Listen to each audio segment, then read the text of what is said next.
All right, we're back in-house with the mad scientist, Coach Bird. Coach, I don't know where to begin because this is a huge matchup Absolutely. for you guys coming up.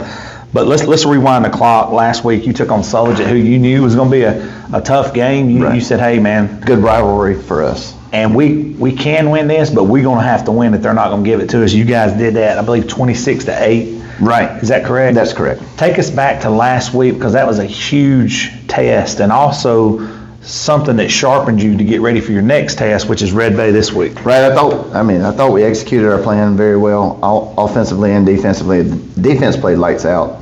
They had a shutout. That was a pick six that gave them their score. So I think they held them right at 100 yards of total offense or whatever. So I thought the defense played really well.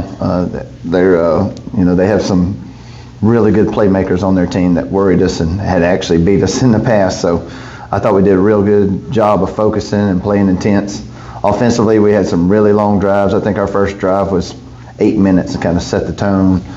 I think we scored 3 out of the first 4 possessions in the first half and first one of the second half. So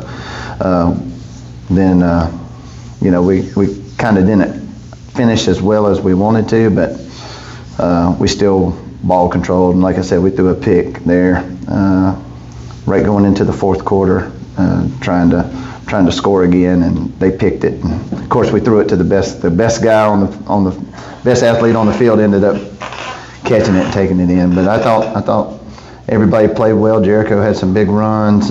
Nate Sherrill had some big runs. Offensive line played really well, but defense played lights out. So I think Jessen Hickman had a pick, and Owen Wadsworth led us in tackles, and Brian Cordova, which is our other linebacker, he probably had his best defensive night. So it was they had a great plan on defense, and I thought we executed it on offense. Talk about your defense a little bit, Coach. I know the one thing in these playoffs that wins games more than anything is defense and running football, right? Which you can do both of those, but if they can't score, they're definitely not going to beat you. Talk about that defense and how this is what you want. You want them peaking when playoffs come around, and that's kind of what we're seeing right here. Well, I thought they've played well all year, and just the intensity is a lot better. Yeah, it's my phone. That's awesome. But I thought our intensity and our focus was the best thing. So it was refreshing to see, and just how intense they were and how they were focused. We all talked about that.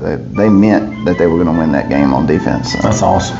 Anytime you can do that, having a great defense, you create short fields, you actually drain the life out of another team. If they're like, oh man, we get it back, and then 3 and out again. That's right. It's just super frustrating for a team to play. You see it all the time in college football, especially back in the day, and then now.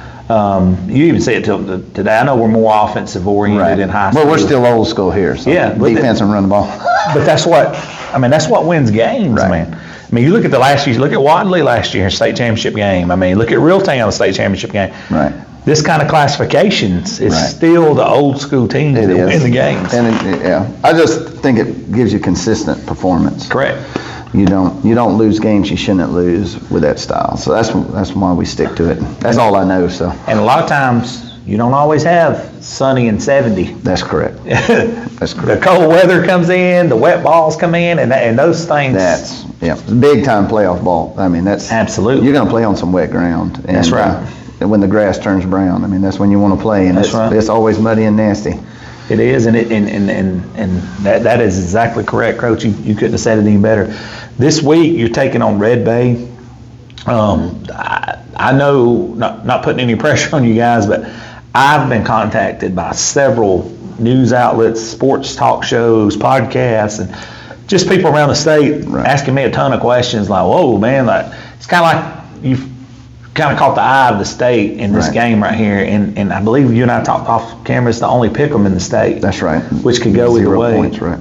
What is the mindset heading into this game, and I know the outside noise doesn't bother you, but seeing all these people coming on board, jumping on, asking these questions, and do you even feel any pressure off that, or how does that? No, we kind of playing our playoffs backwards from last year. So Sargent put us out and we shut Red Bay out last year, so I'm having to remind the guys that, hey, wanted revenge on Sulligent. We're about to head into that revenge game where they've circled us for the entire year. Like, I'm sure that we're the team they want to play. So we just got to make sure we don't, that team from last year that game from last year means nothing. So just go up there and focus. And it's a long travel. It's 2.5 hours. It's on turf, so maybe we're even a little quicker. But they're a big team. They're well coached, and they're sound. When you study film and whatever, they're really sound. So it's going to come down to just whoever executes the best.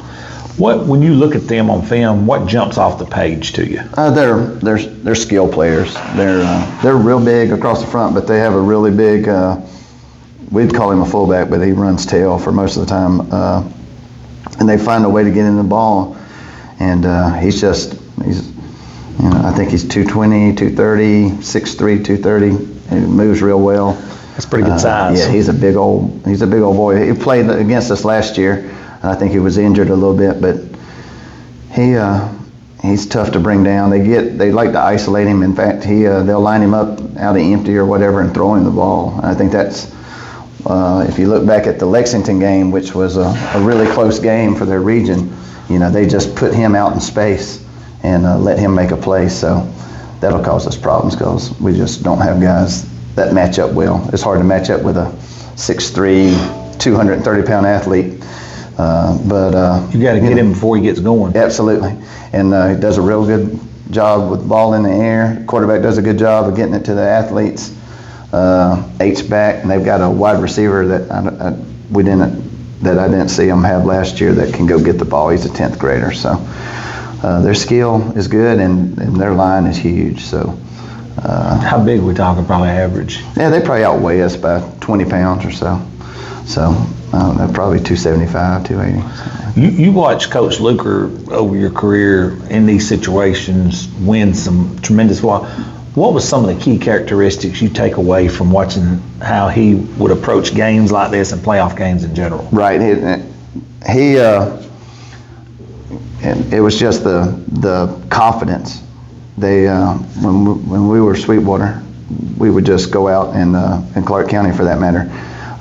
Just the confidence of being able to run your stuff and kind of impose your will. It was great defense. I always believed in good defense. And then as far as his offense was, power football, and he was just going to make you like it. And if you could outlast us, then you would beat us. But otherwise, the plays that gained 2 or 3 yards in the first quarter, by the third or fourth quarter, we're gaining 7 and 8, and then people get tired of getting that nose bloody. Absolutely. So, we don't have that mentality here yet, but we're still working towards that. Yes, we do like to be physical, but I don't know if that puts us in the best advantage. This team that we're playing is a very physical bunch too. Yeah. And so it should be a battle. I mean, I can see why it's a pick 'em. So. Yeah. Well, I was in the staff meeting yesterday with some of the Coosa coaches, and they were talking about y'all, and they said, hey, look, that's one thing they are is physical, and they play really good defense, and they said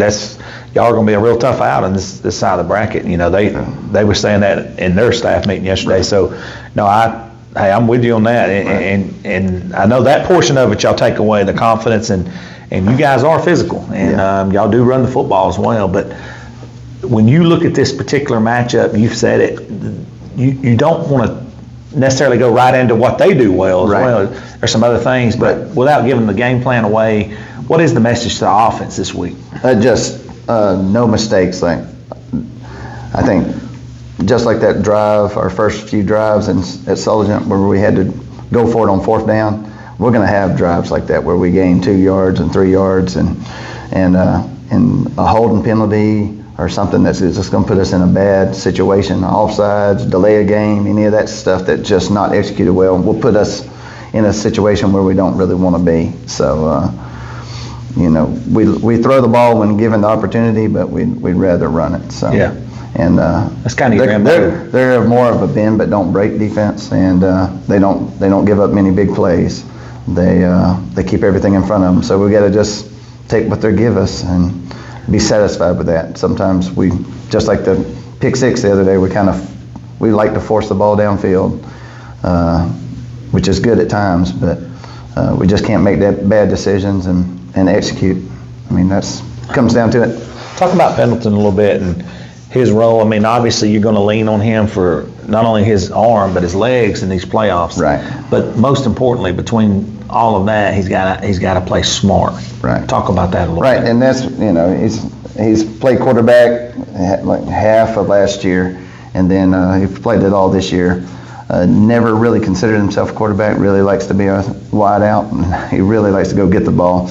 But he does what he needs to for the team. So he puts team before himself. So that's a great thing. His decision making and all, he's still working on it. He's still, just hasn't repped it his entire life. But he's the best athlete we've got back there, and he can make things happen. Yeah. And when he gets in the zone, he is very tough to handle. Because he can take a game over. Yeah. And in open field, he's not. Yes. Yeah. I mean, he goes back to his tailback. Yeah. Wide receiver days. So he's really good in space. Getting to him is one thing. Getting him on the ground's another. That's right. Like when some of the scariest stuff is probably when when there's nobody open and he pulls the ball down, and you've got to stay in your lanes, because if you lose a lane. And some teams have done a real good job of keeping him in the pocket, and then some teams, if you give him a crease, he'll go. He'll go. Yeah. That's that goes back to those quarterbacks like that put pressure on a defense. Absolutely. He can make you play discipline. Yeah, I looked at some of Red Bay's numbers. They were averaging giving up around 19 points a game. Right. And like you said, they're more of a bend don't break, make you snap it one more time defense. From what I've seen. That's right. It's true. Yeah, and that's. But when you do that, you have to do your part. You have to take care of the ball and be disciplined. Yeah, I mean, we're going to go out there and have to have some 8, 10, 12 play drives and have some, make some plays on special teams, which we're pretty good on special teams. So that I think that'll be the difference, is if we can piece together that 8, 10, 12, and that running back plays an outstanding linebacker. He makes tackles from sideline to sideline. So. It'll be tough. Yeah. Well, we got to be ready and focused like we were last week. I know there's a lot of people with ears is perked up and took interest in this game all over the state. So that's a really good thing for the program coach and yourself and the kids, because God willing, you guys win this one, you're on to round 3, and who knows what? Who knows then? That's right. Coach, I appreciate you sitting in with us. Thank you so much. Yes, sir. Appreciate it.